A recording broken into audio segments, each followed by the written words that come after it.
Assalamualaikum warahmatullahi wabarakatuh. Tabi pun terima kasih.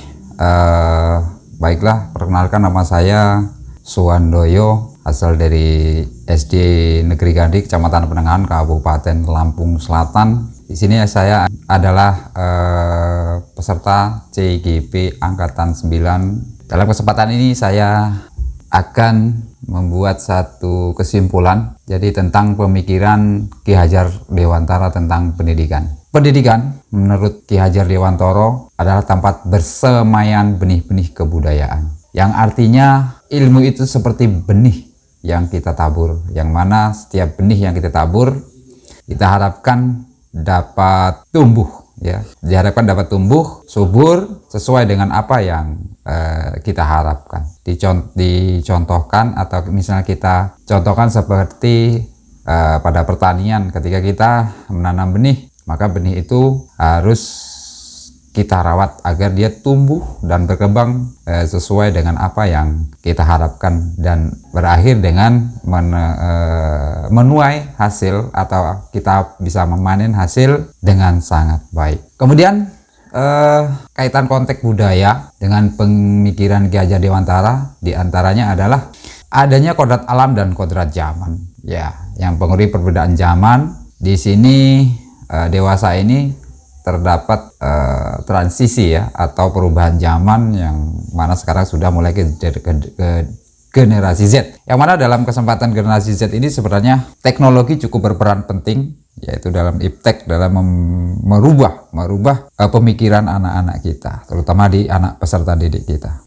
Untuk itu perlu adanya diterapkan dalam zaman yang modern ini, kita selipkan diantaranya dengan budaya-budaya lokal yang sesuai dengan kebudayaan yang ada di Indonesia, terutama di lingkungan kita, yaitu kalau di lingkungan saya Lampung Selatan, ya. Jadi banyak kebudayaan yang bisa kita terapkan, banyak kebudayaan yang bisa kita kenalkan dengan murid-murid kita. Kemudian Ki Hajar Dewantara juga membuat rumusan pendidikan dan pengajaran sesuai dengan arti tujuan pendidikan. Menurut beliau, pengajaran on the ways adalah bagian dari pendidikan, yaitu pengajaran merupakan proses pendidikan dalam memberi ilmu atau berfaedah untuk kecakapan hidup anak secara lahir dan batin. Sedangkan pendidikan upfolding memberi tuntunan terhadap segala macam kekuatan kodrat yang dimiliki anak agar ia mampu mencapai keselamatan dan kebahagiaan yang setinggi-tingginya, baik sebagai manusia maupun sebagai anggota masyarakat, sebagai warga negara Indonesia yang nantinya menjadi penerus bangsa, yang nantinya bisa membawa bangsa Indonesia menuju ke Indonesia emas. Jadi menurut Ki Hajar Dewantara dalam bukunya yang diterbitkan tahun 2009, pendidikan dan pengajaran merupakan usaha persiapan dan persediaan untuk segala kepentingan, ya. Pendidikan merupakan persiapan dan persediaan untuk segala kepentingan hidup manusia, baik dalam hidup masyarakat maupun hidup berbudaya dalam arti yang seluas-luasnya. Yang mana pendidikan adalah tempat bersamaian benih-benih kebudayaan dalam masyarakat. Ini beliau, Ki Hajar Dewantara, ini meyakini bahwa untuk menciptakan manusia Indonesia yang beradab, maka pendidikan menjadi salah satu kunci untuk mencapainya.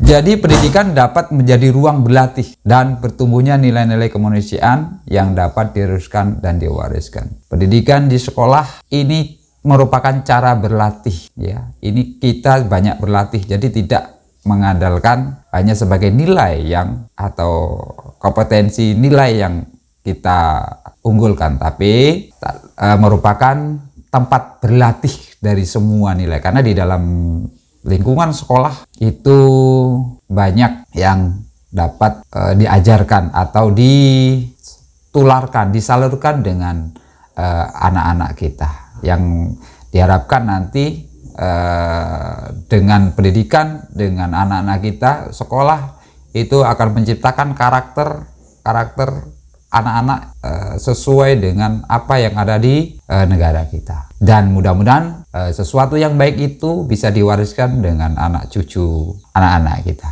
Kemudian maksud pengajaran dan pendidikan yang berguna untuk kehidupan bersama ialah memerdekakan manusia sebagai bagian dari persatuan rakyat. Karena manusia yang merdeka adalah manusia yang bisa hidup berdiri sendiri dan tidak tergantung dengan orang lain. Jadi maksudnya merdeka itu hidup yang berdiri sendiri, tidak bergantung dengan orang lain. Dalam artian merdeka mandiri.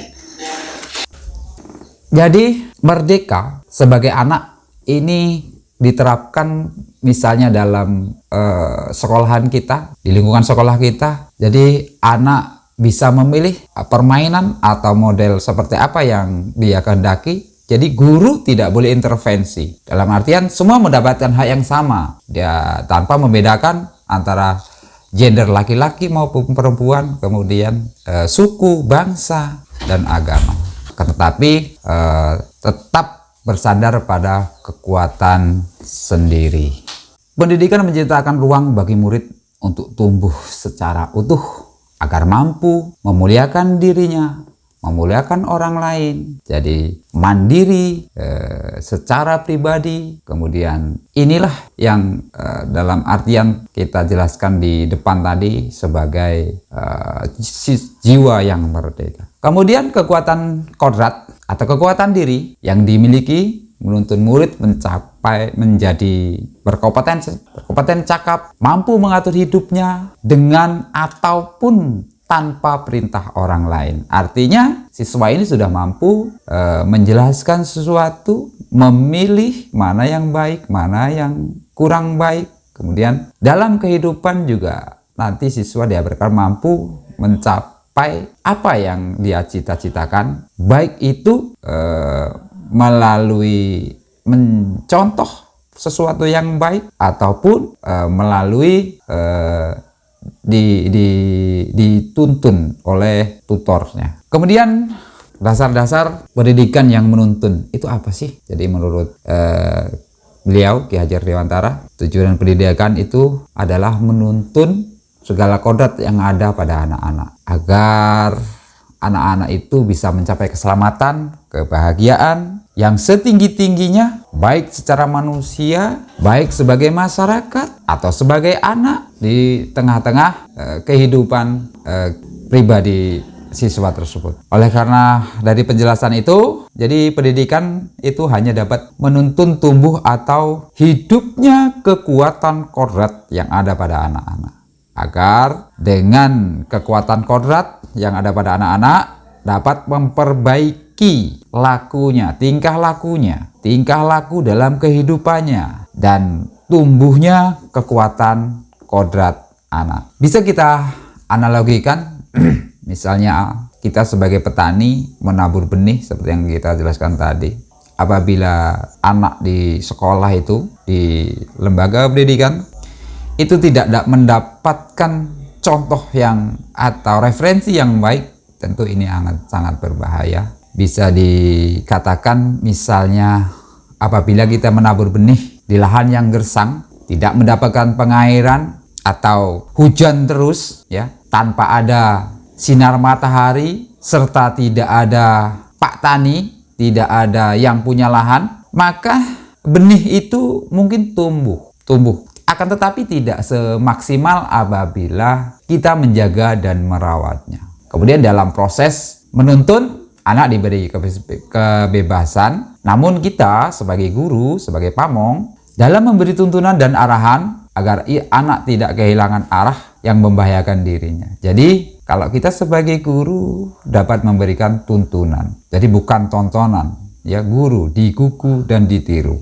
agar dari tuntunan itu kita tuntun agar anak tersebut menemukan kemerdekaan dalam belajar. Nah, dengan demikian anak juga secara sadar nanti memahami bahwa dirinya itu diberi kebebasan atau dalam artian kemerdekaan untuk memilih, menentukan asal sesuatu yang sebagai cita-cita dia, kemudian kita sebagai guru, sebagai pendidik ini hanya sebagai pamong atau mengarahkan saja. Misalnya terjadi sesuatu menyimpang, itu kita baik sebagai guru atau masyarakat, kita berkewajiban untuk mengingatkannya.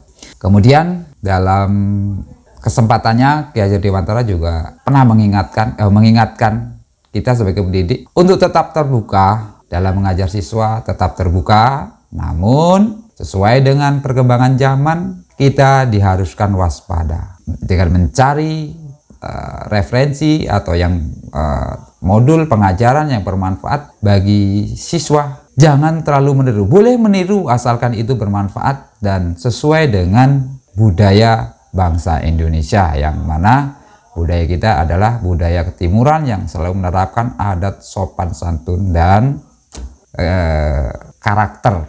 Jadi beliau ini, Ki Hajar Dewantara ini, menganalogikan bahwa barang-barang ini sebagai simbol dari tersedianya hal-hal yang dapat kita tiru, namun selalu menjadi pertimbangan bahwa Indonesia juga memiliki potensi kultural yang bisa dijadikan sebagai sumber belajar. Karena Indonesia itu sebenarnya semuanya ada. Se-Indonesia semuanya ada. Kita kaya, kita mampu. Hanya bagaimana nanti pengelolaan sumber daya yang alam yang ada di Indonesia ini bisa dikelola secara tepat untuk kemajuan bangsa Indonesia.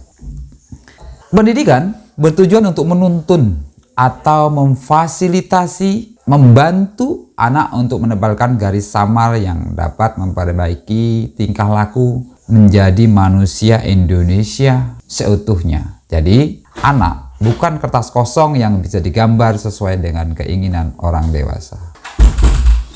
Berkenaan dengan kehidupan kodrat alam dan kodrat zaman, dasar pendidikan anak berhubungan dengan kodrat alam dan kodrat zaman, yang mana kodrat alam berkaitan dengan sifat dan bentuk lingkungan di mana anak itu dibentuk, di keluarganya seperti apa, ya. Sedangkan kodrat zaman itu berkaitan dengan isi dan irama. Dalam kesempatan itu Ki Hajar Dewantara mengkolaborasikan pendidikan terkait kodrat alam dan kodrat zaman ini dalam melakukan pembaharuan yang terpadu. Hendaknya selalu diingat bahwa segala kepentingan anak-anak didik, baik itu mengenai pribadi maupun hidup dalam masyarakat, jangan sampai meninggalkan segala kepentingan yang berhubungan kodrat lingkungan atau di keadaan lingkungannya, baik bagi di alam maupun pada zamannya. Sementara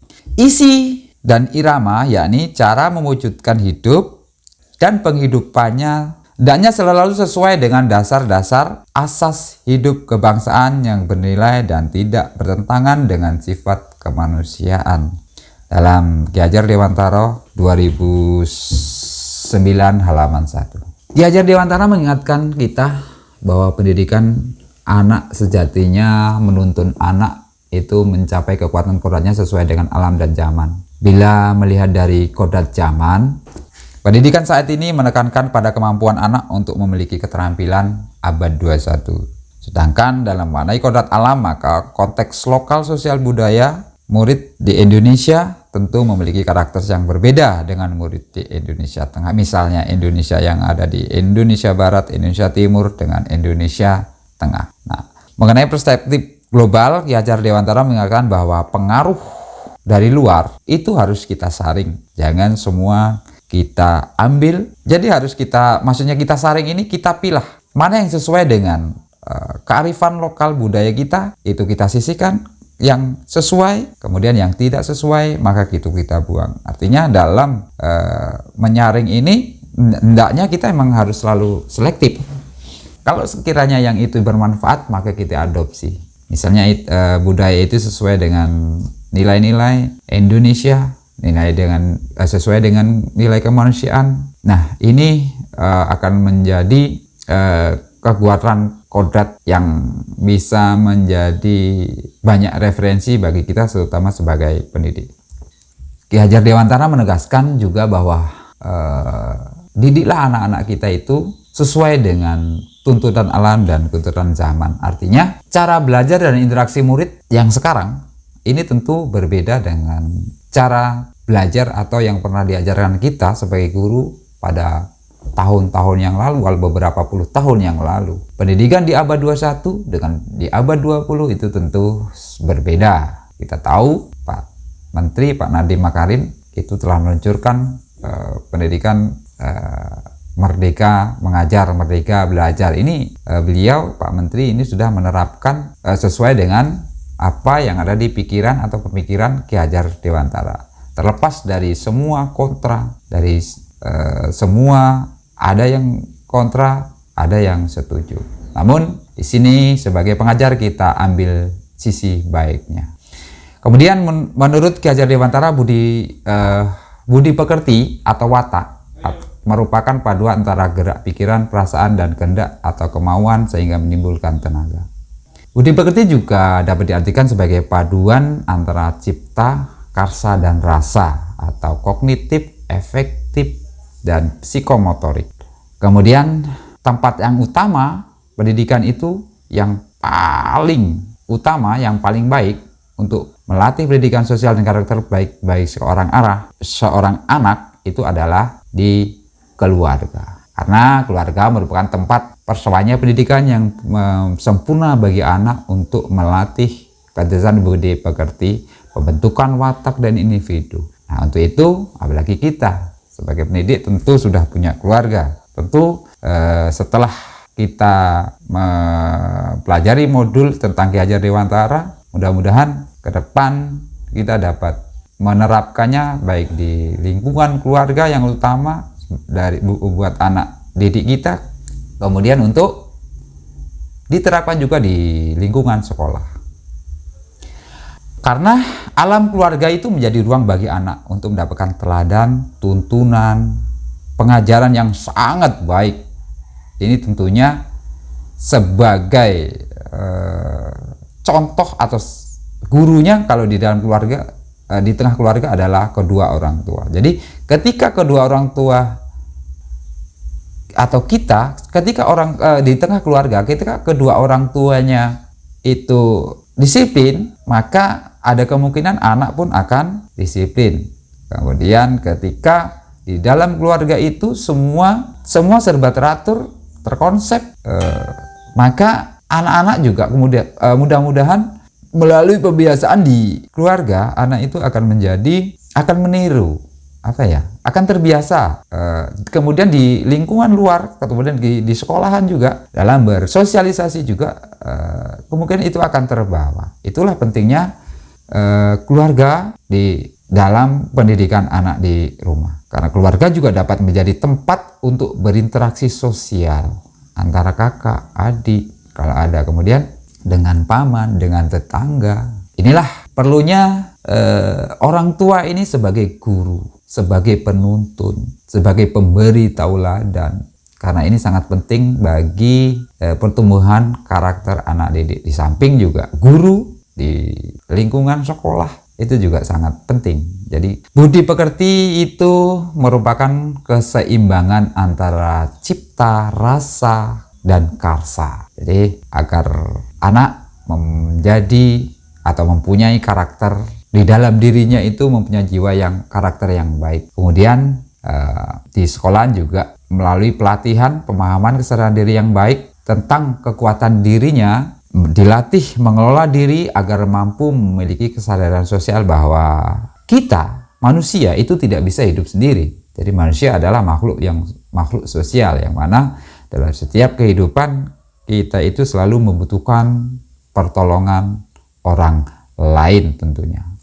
Dengan budi pekerti, ini dapat melatih anak untuk memiliki kesadaran diri yang utuh, untuk melatih dirinya, untuk kemerdekaan dirinya, dan tentunya tidak egois, dan akan menjadi, kalau kita sudah biasa dengan kemerdekaan diri, maka kita juga akan berpikir bahwa orang lain juga perlu merdeka. Nah, ini yang sangat penting bagi anak-anak kita ke depannya.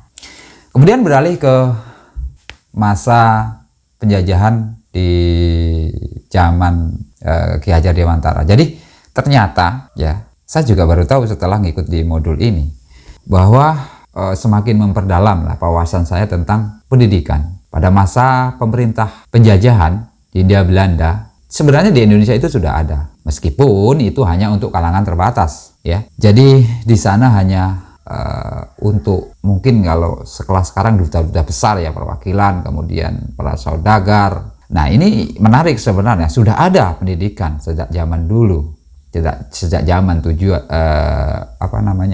pemerintahan kolonial Belanda.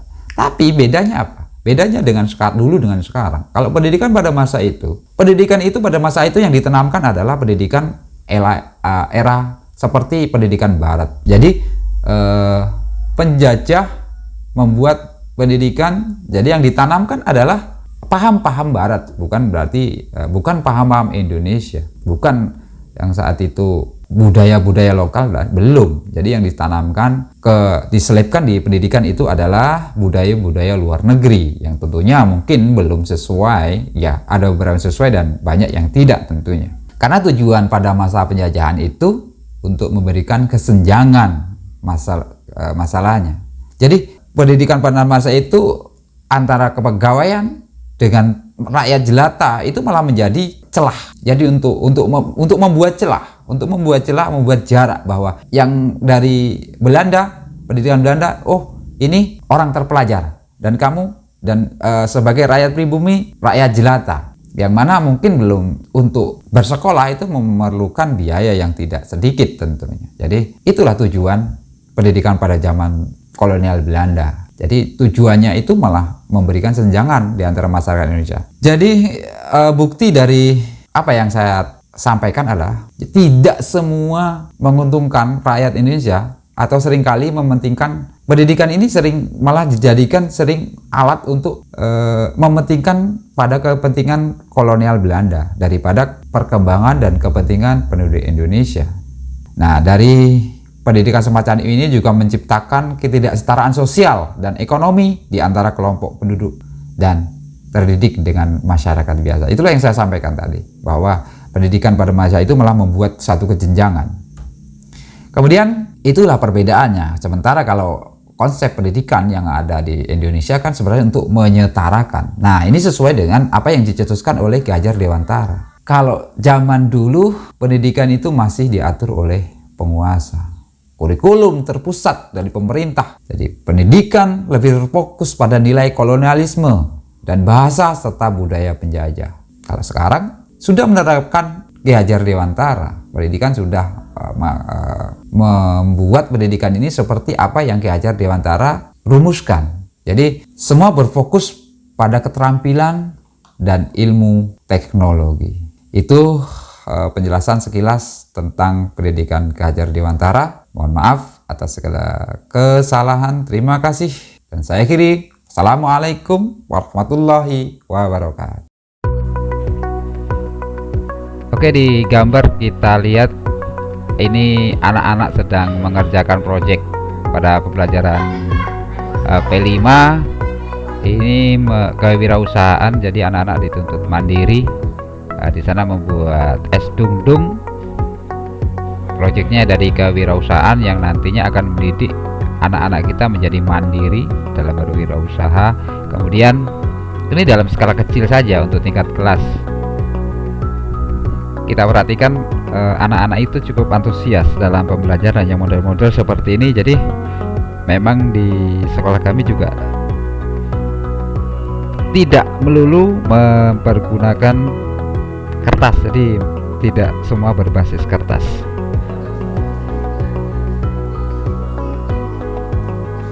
Kemudian kita perhatikan jadi anak-anak ini sudah mempergunakan perangkat TIK Chromebook yang semuanya sudah mempergunakan email siswa masing-masing. Kemudian tugas atau materi kita share di Google Classroom. Kemudian dari Google Classroom itu kemudian ada game juga kita sematkan di Google Classroom. Nah, inilah wujudnya anak-anak membuat deskripsi apa yang telah dipelajarinya seperti sebuah permainan, namun semuanya membuat anak menjadi aktif. Sampai ke konsumen tingkat 3.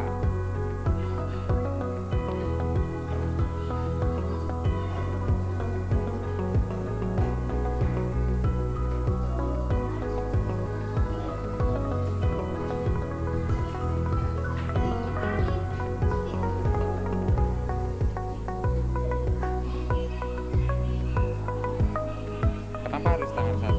Nggak bisa tangan dua.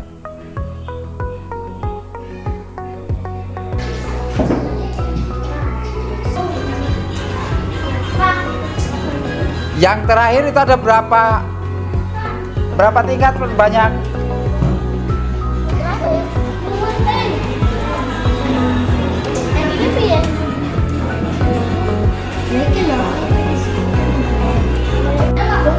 Saat ini sedang mengerjakan siswa ada game. Apa gamenya? Jadi mempergunakan perangkat TIK untuk mengerjakan game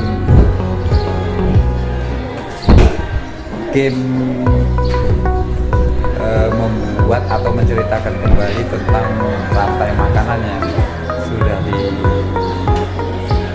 ke Padlet.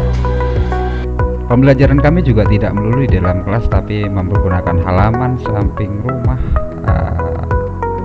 di lingkungan juga kita pergunakan.